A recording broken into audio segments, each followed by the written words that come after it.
Lajos, Csia, the Book of Revelation. Introduction.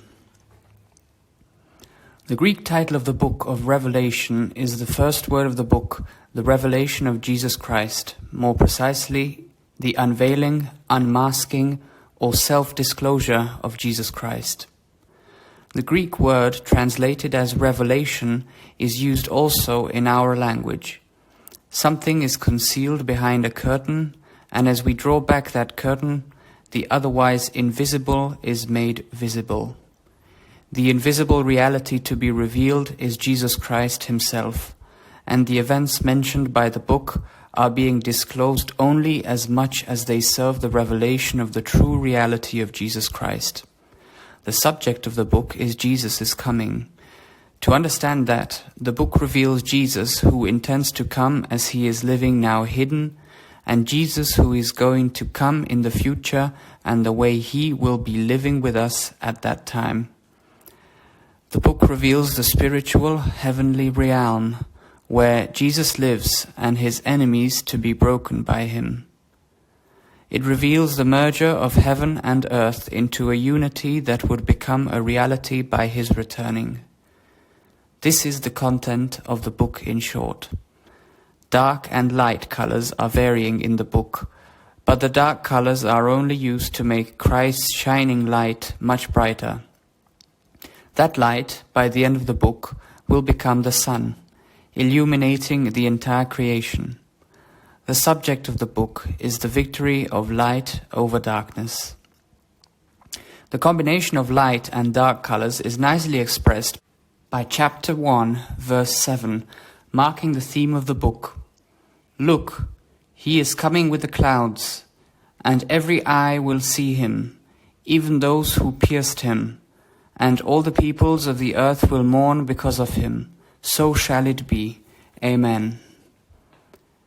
Even before his arrival, he casts forth beforehand the mourning on humanity that does not accept his coming, as the shadow of a person approaching from the direction of light. That shadow, cast beforehand, is an ever-worsening onslaught of judgments, the 3 times 7 blows on the world, coming out of each other's, that would drive humanity into despair, and not being able to cause repentance only urges it to the total expression of vice. Made out of vice and suffering, sinful creatures are being born into this world, and these phantoms are usually called apocalyptic phenomena. Their naming like this is, however, unjust, because these huge dark figures are only made to look all that dark by the approaching great light, and the light better deserves to be called apocalyptic than darkness. The word apocalyptic does not only mean anything terrible, for it does not even have in itself the meaning of the words final or coming. Therefore, the apocalypses of Jesus Christ do not necessarily mean the appearance and reign of Jesus at the end times only, although that is what it mainly deals with. So, throughout the last 2 millennia, many commentaries have been produced on the Book of Revelation, and these commentaries place the time of the fulfillment of the visions of the book ranging over the entire history of the Church. The structure and form of the book is quite complicated. We are dealing with a work in pure epistle form, and therein, as in the writings of John to the 7 churches of Asia, Jesus' message is also included, sent by John. Jesus' message itself is composed of about 7 visions.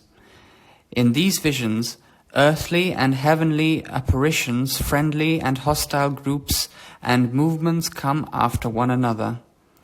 2 kinds of intertwined earthly destinies determine the fate of the faithful witnesses of Jesus and those rebelling once against him.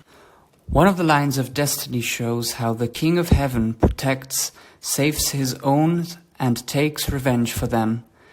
The other line portrays in 3 times 7 woes the divine revenge, the purpose of which is not taking delight in the suffering of the ungodly, but the purging of the world of the infectious evil. The blows develop also from each other and are interwoven. They lead all the way up to the beginning of the ones that come into existence later in such a way that they attack together at the same time.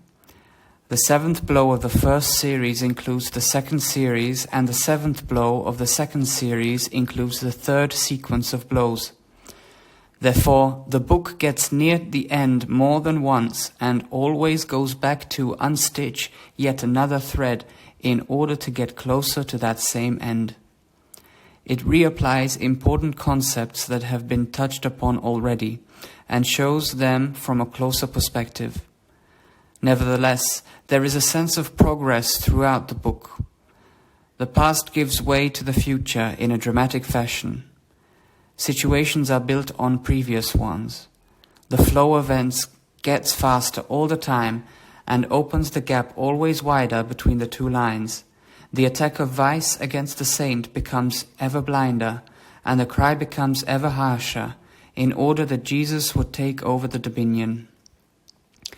This wonderful structure of the book, however, was not created by some kind of distinct literary art, but this art is the art of life, the living force of the thoughts springing from the Creator, and the human author or channel of the book is only its witness or mediator.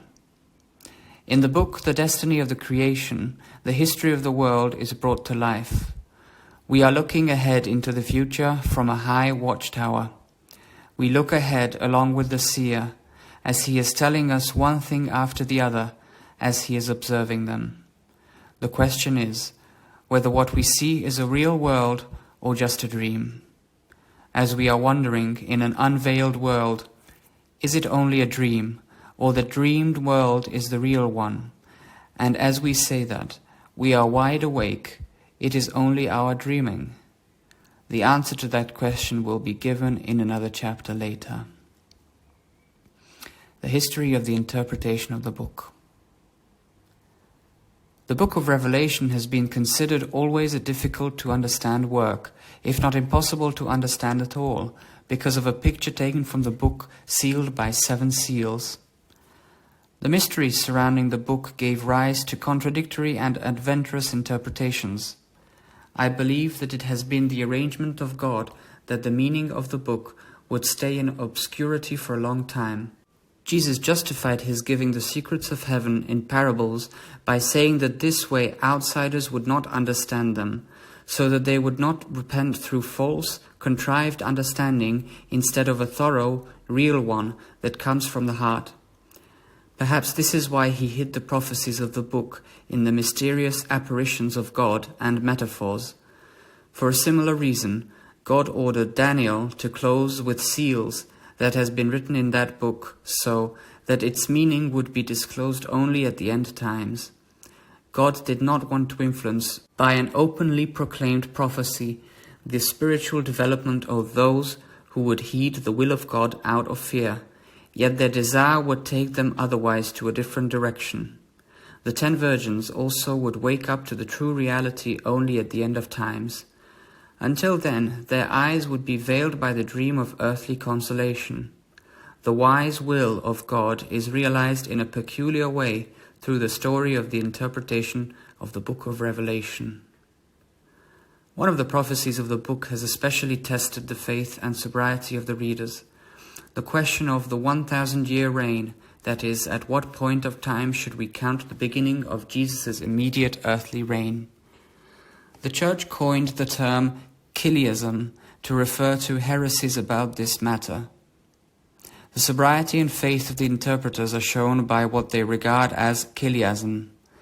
Theologians, who stick to thinking in terms of this world too much, deemed that concept itself Chiliasm, that Christ is going to visibly reign on this earth.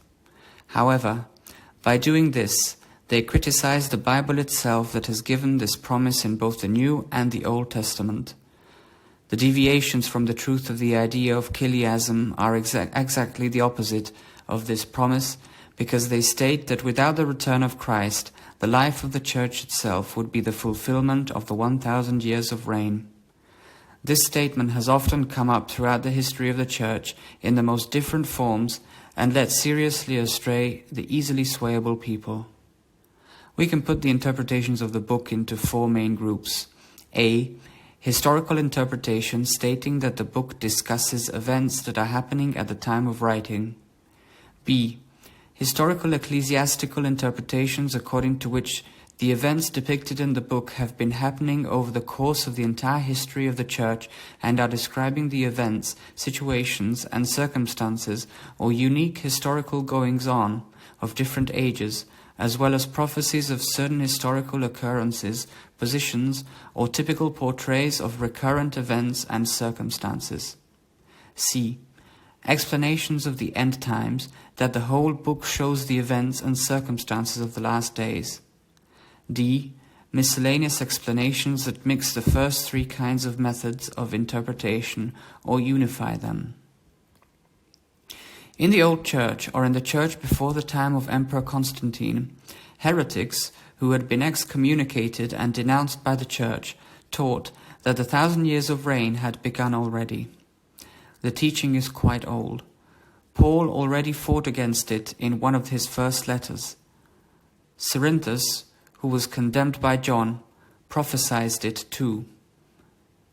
In the middle of the 2nd century, Montanus taught that the descent of the heavenly Jerusalem to their home in Papusa or Phrygia was at hand. According to that explanation, the 1,000-year reign since Pentecost, the reign of the Spirit, can be meant only. That reign will be realized through the prophets to whom the bishops owe silent obedience.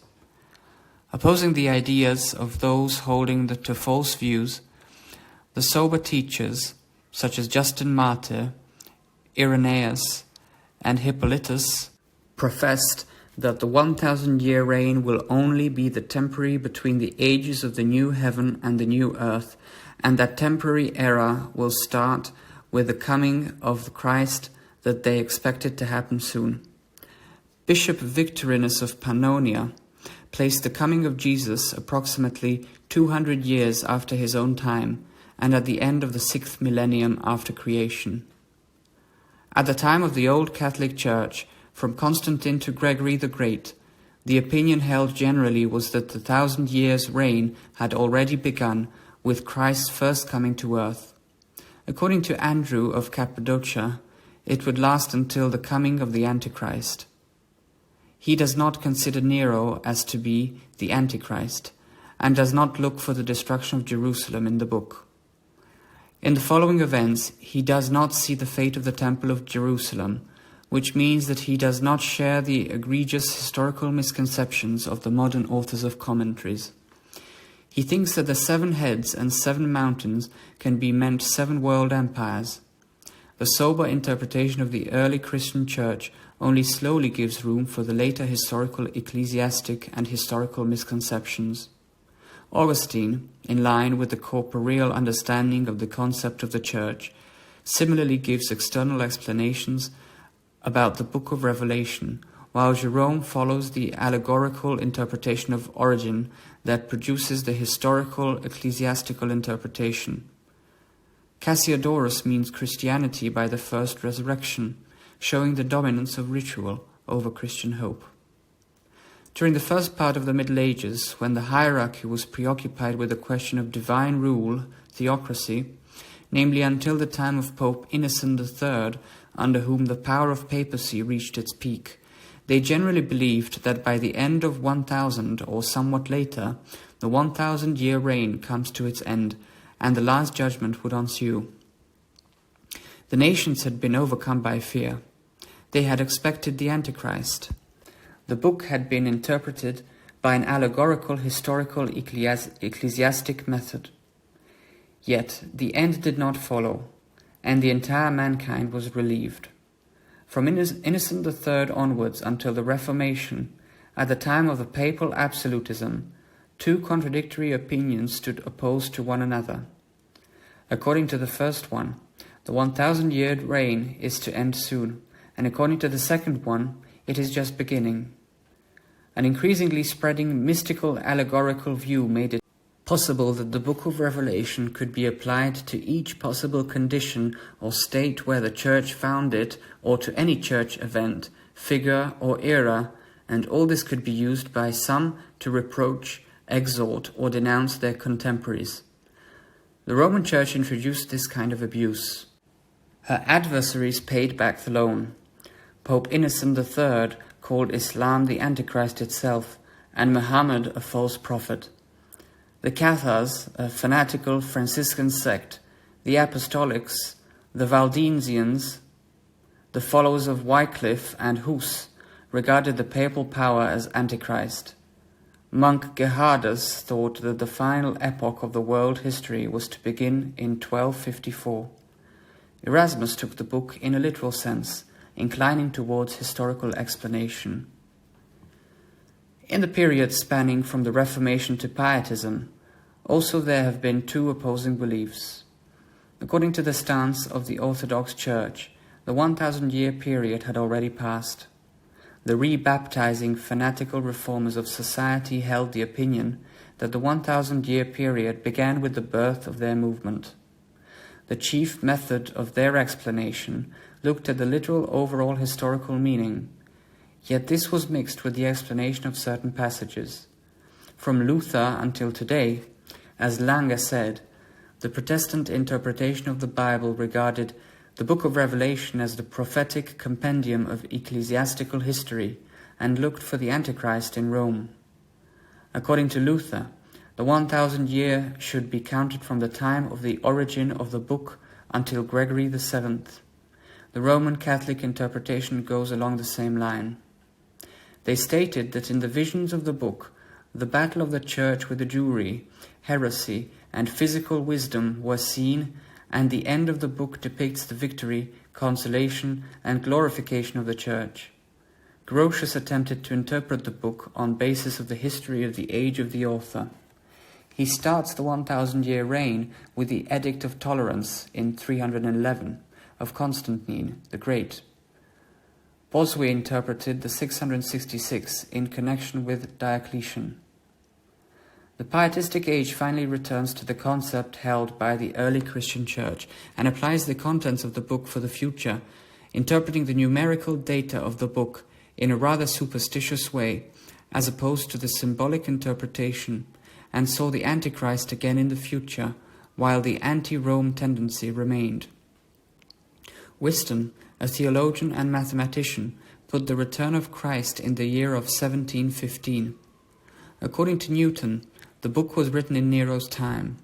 It can be understood only in so much as it has been fulfilled, and the book is to be fulfilled mainly in the future. Bengel has trouble with the numerical figures of the book, and to make sense of them, he invents an artificial system. In the Angel of the Eternal Gospel, he sees the school of Johann Arndt, and he thinks that the person of Spener is the angel proclaiming the fall of Babylon. According to him, the 1,000-year reign had to be started on July the 18th, 1836.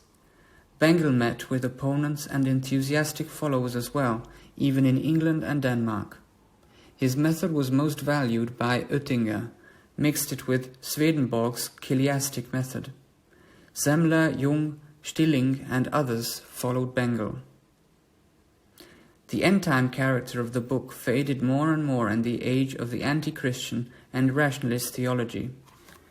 Especially the 1,000-year reign was identified with the heresy of Chiliasm. All this was done because they wanted to get rid of the miracle of prophesying, and instead of viewing them as revelations, sought to explain the visions on a psychological and historical basis. Unlike other books of the Bible, whose date of origin were pushed to a later time, they estimated that the book of Revelation had been written at a relatively early time, in the time of Nero's disappearance, in order to create a historical ground. Wettstein identified the appearance of Gog and Magog with the Bar Kokhba rebellion. Semler has seen a Jewish chiliastic heresy in the book. Herder has viewed narrow political horizons in the book, since it only includes the Jewish war and the destruction of Jerusalem. He, however, appreciates the oriental language of the book, talking in pictures. According to him, the book depicts the rise of God's kingdom on earth in its final development. Herder had created a school of thought that have seen and searched for the laws of the advance of the kingdom of God on earth. This latest age has inherited manifold and contradictory interpretations, partly by leaving the contradictions as they were, and partly finding the common denominators by seeing complementary characteristics in them. The unbelieving and rationalistic tendencies went a step further in eliminating the transcendent character. The believing trend that sees God's revelation in the book also looked at the wholesome and useful thoughts of all the different ways of interpretation with a wider range of vision. There were people who wished to mediate between the two trends that were getting further and further apart from each other, as if reconciliation between faith and disbelief could have been possible. These attempts of the latter type are the most futile and fruitless of all. There is no room whatsoever in this book for me to describe the newest attempts of interpretation. However, since these modes of interpretations continue along the lines of the old ones, or at most they are a mixture, instead of describing the newer trends of interpretation, our task would be the criticism of the different ways of interpretation and the decision about their usefulness. The allegorical method of interpretation of Origen is justified since the whole book includes series of pictures. However, the symbols cannot be left for the arbitrary interpretation of someone attempting to do so, but has to be started by the old Oriental way of thinking and by the understanding of pictures of that time. There is definitely a place for the historical interpretation because, whatever may be the whole content of the book, it has to be connected with that range of vision which the seer knew and considered as his own. The heavenly Lord sends a message through the seer to the 7 churches at the time of the seer, then later almost all of them disappeared from history. It would be impossible that the contents of the messages would have not relied on the actual state and condition of the churches, and that condition would point to the presence of contemporary historical references. The early Christian church viewed the dramatic sequence of events contained in the book as a story of the end times, and the revival of the Christian piety in the new era returned to this view, and ever since a third view has been gaining more strength. The book of Revelation is connected first of all with the concepts and visions of the book of Daniel. About those visions, the book of Daniel says that they are prophecies referring especially to the end times. The historical interpretation of the greater part of the book of Revelation proved to be a futile attempt. The interpretation encompassing the different parts of the entire church history fell into disconnected pieces of mosaic, so only the interpretation in terms of the end times seemed to be natural. This is proved by those parallels that can be drawn between the prophecies concerning the end times given by Jesus and also Paul, first of all, Paul's prophecies of the final times. Yet, there has to be a relation between the era of the author and the end times. So it is clear that the binding joint, the connection also cannot be missing. We have to assume that some kind of a reference to the ecclesiastical history, in other words, a certain principle, is present throughout the entire church history. A bridge connecting the beginning and the end can be found in the prophecies. It is exactly the role of the interpretation to determine what in the prophecies apply to the time of the author, to the end times, and to the times of advancement between these two.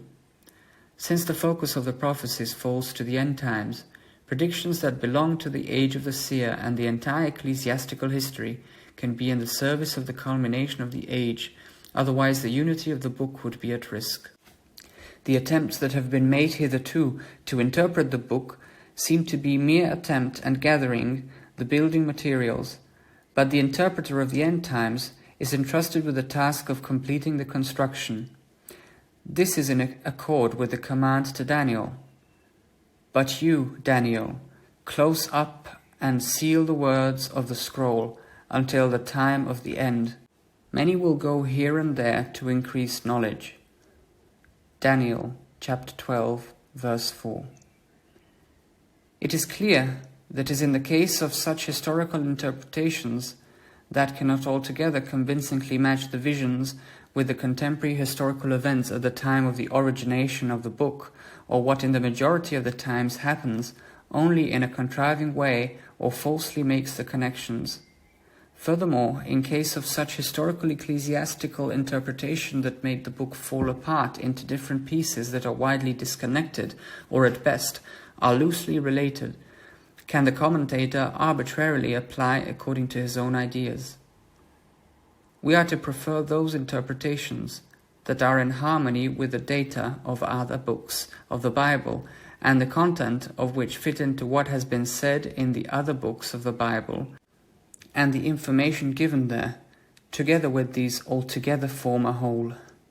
As we can find such a systematic and coherent commentary, its unity and consistency will be the proof of the validity of the interpretation. The interpretation will become all the more credible if it also fits the concept of the first Christian era that, being closer to the time of the author, could be closer to his understanding as well. The apocalyptic language. The understanding of the whole book depends on the proper understanding of the details. Almost the whole book of Revelation talks to us not in a straightforward language, but in pictures. The language of the Bible is everywhere rich in figures and similes. That had been a common characteristic of the old Oriental peoples.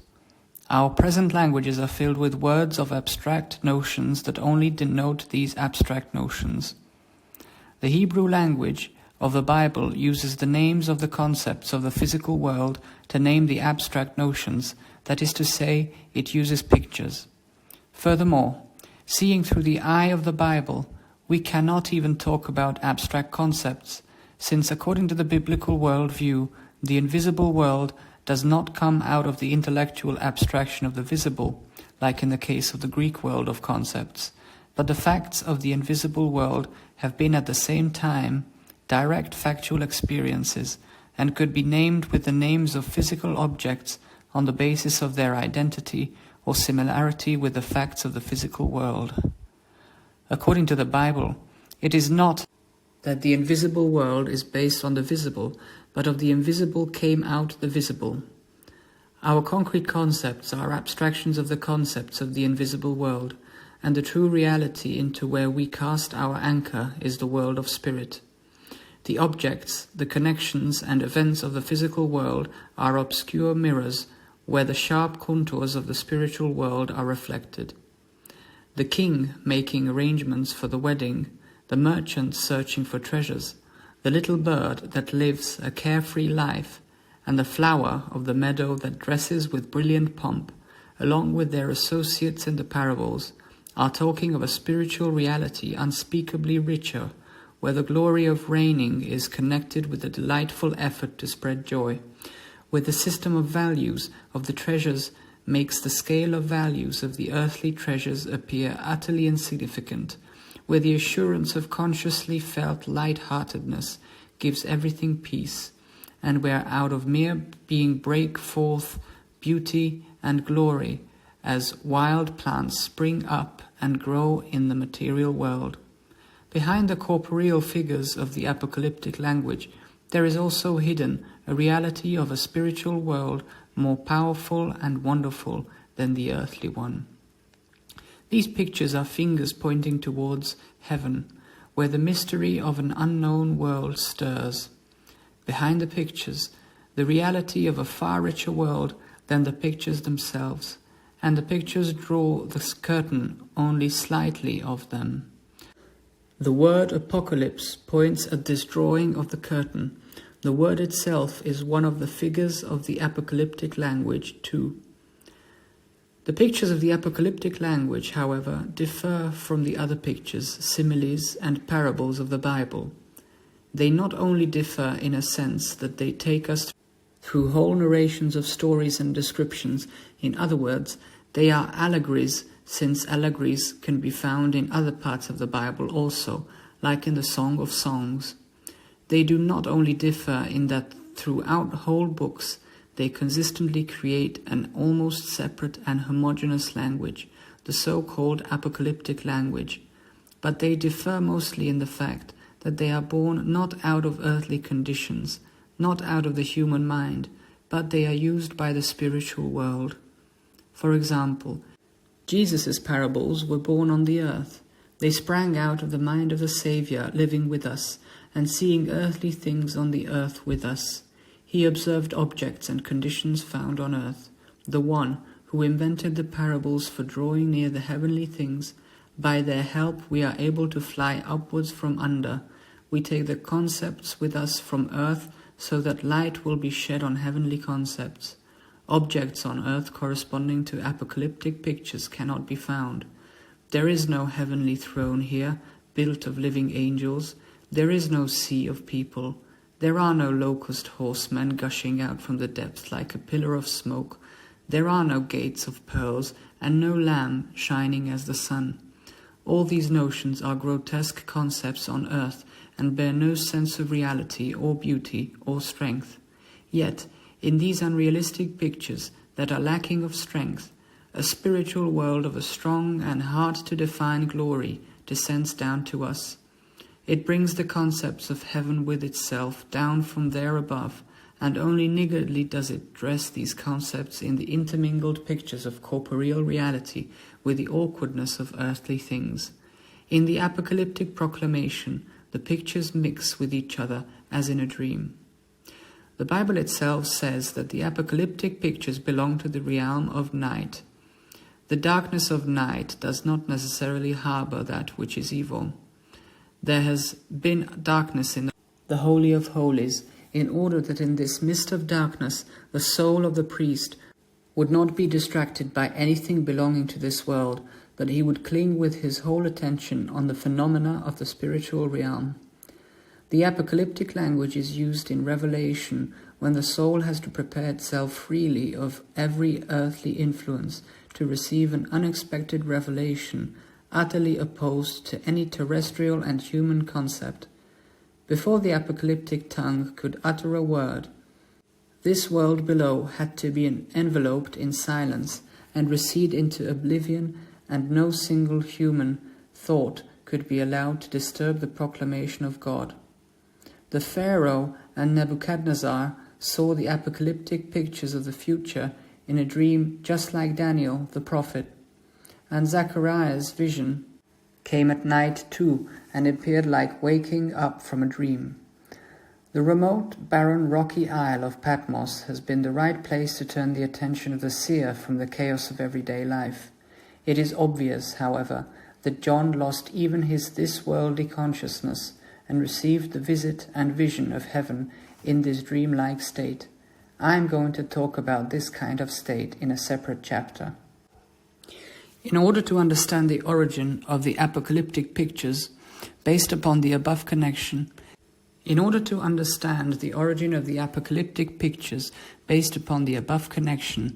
would be the most appropriate to investigate the origin of the dream visions.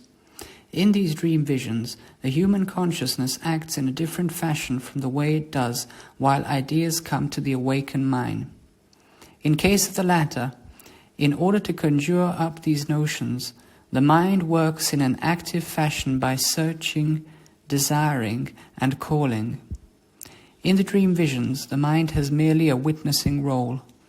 This role of the mind cannot even be considered as a waiting role because the awareness of the consciousness is so much absent.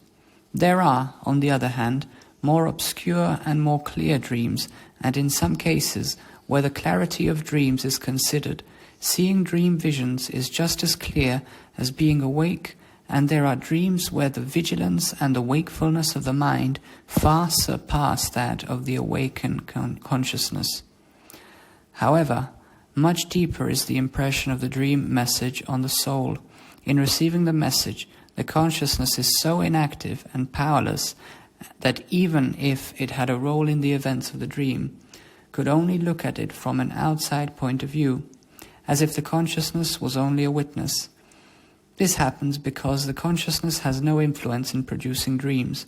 That is why this state of mind is appropriate for accepting such revelations when the total exclusion of any kind of assistance on the part of a man is absolutely necessary. There is another major difference between dreams and wakeful cognition of thoughts.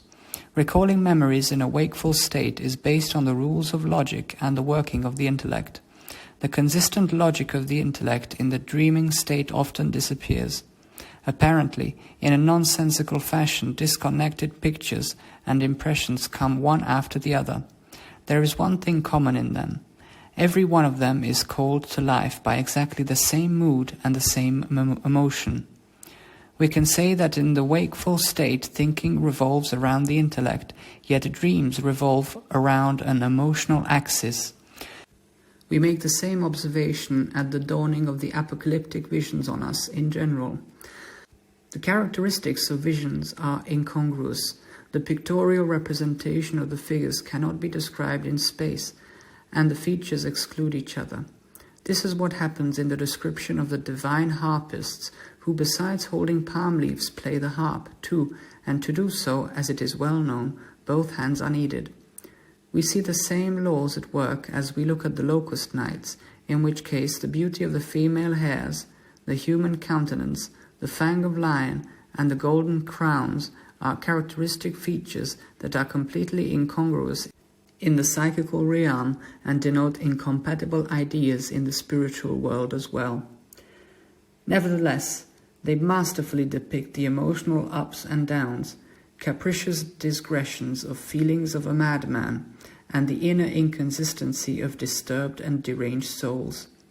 In the thinking of a madman there is a lot of the capricious play of dreams.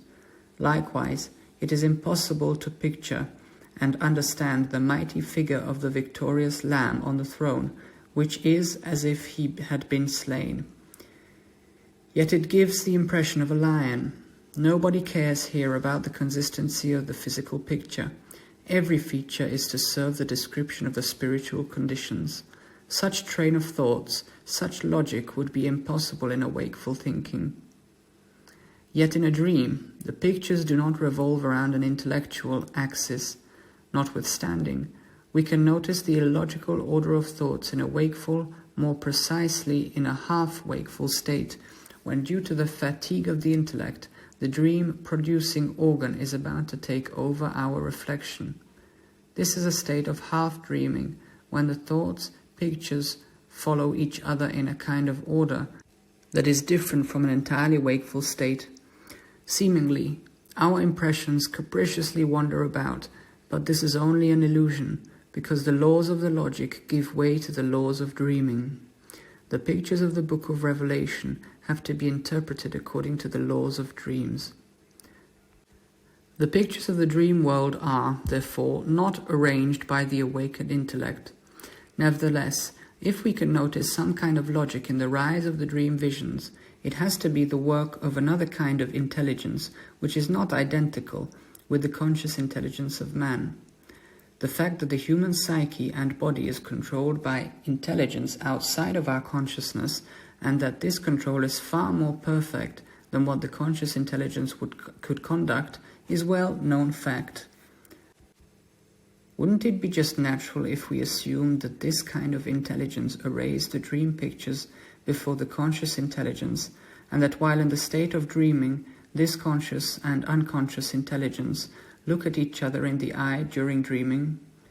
This kind of looking at each other's face does not only happen in the state of dreaming, but regularly as well, when the conscious mind is examining all the laws of processes taking place in the human body or soul. These unconscious processes, controlled by an extraordinary intellect, are not confined to the life of the individual, but the same consistent principles can be found in the life of the species, their heredity, furthermore in the relationship of the different individual members, in their social lives, and in the creation of the means of the communal life. The extent of this legality points to the fact that by our conscious mind, not only our unconscious mind is in contact, but there is a high intelligence above us, who is our creator and binds together the individual lives. Someone is taking care of us, someone is teaching us, and someone's hands are kept within us. In the human being, there is a point where it is in contact with this mind above him. The language of the Holy Scriptures calls this point spirit. Our spirit is unconscious with respect to the soul. It is like besides the lighted shrine, the dark, most holy place. The human spirit is like a window or an electric wire. Through it, we are connected to a higher spiritual world. But this spiritual world is wrapped in mystery, and we are unable to control and watch over it, only can observe the indirect signs of its appearances. Such indirect signs are as follows: our memory, the functioning of our character, the limits and restrictions of our will and vision, the fact that they are being influenced, the emergence of different artistic talents, occult psychological phenomena, the coming into action of different functions, the involuntary conditioning of human coexistence, development of human language, etc. Out of these unconscious intelligent functions, in connection with the apocalyptic language, we are interested especially in the development of human language and speech. The laws of human language are not made by conventions of scientific academies that gather together and after some discussion lay down the rules of the language to be used. The convening members of scientific academies observe first and lay down afterwards the rules of the languages passed down to us from the obscurity of thousands of years past. If any language had ever been created by a conscious mind, it happened by the mingling of already existing words and the application of the rules of living languages, and this never reached the beauty, the viability, and the capacity for further development of the living languages. The language has a birth and lives like a human individual, and in the life of both we notice the handwork of a higher intelligence. This is how the use of pictures came about in languages prior to the existence of the apocalyptic language. They discover the parallels of the physical and spiritual life, and even their suitability, and without any particular agreement, it becomes customary to use the names of bodily phenomena and organs to denote psychological and spiritual phenomena and organs. When man discovers the parallels and counterparts of spiritual and bodily phenomena, or psychological and bodily phenomena, then the apocalyptic language is born. Such kind of parallel was noticed between the sea and the movement of the unsteadily undulating tide of the masses of people. So they began to mean the depth of life of the nations by what is under the sea or under much water. Both concepts make the same impression of unsteadiness on the soul. Just as the mountain reigns over the swamp, the world empire rules over the nations. This is why they call the world empire a mountain, whose oppressing power is comparable to the overwhelming feeling which the mountain leaves on our soul. The mountain and the empire evoke the same emotions and stir the same mood in the soul. The fire warms the body as the flame of life itself warms the soul. Therefore, the image of fire is used to stand for life. While the development of the symbolic language was worked out by intellectual relationship, the development of the apocalyptic language germinated in the mysterious world of temper, because this was closer to the unconscious, dim world. Yet, for the apocalyptic sharing, there is no need of using the language. If the soul is familiar to the apocalyptic conceptions, as soon as seeing the apocalyptic pictures, it starts to understand them immediately. Furthermore, the pictures speak to the soul more powerfully than the words denoting the pictures that signify the second translation of the spiritual language. The messages in apocalyptic pictures form a translation of the direct spiritual conveyance of thoughts into the language of human understanding, and if these pictures are not shown to us as they appear, but are only put into words, they lose from their power. The pictures of dream form a language without words as well, in which language the spiritual world speaks to us. The Pharaoh and the king of Babylon could not understand logically anything. The message only terrified and confused them, so they could only understand something through their mood. Joseph and Daniel, however, did not only register with their mood the depressing and shocking emotional impact of the messages of the realm of spirit, but through their reason, they were able to further explore the language of emotions.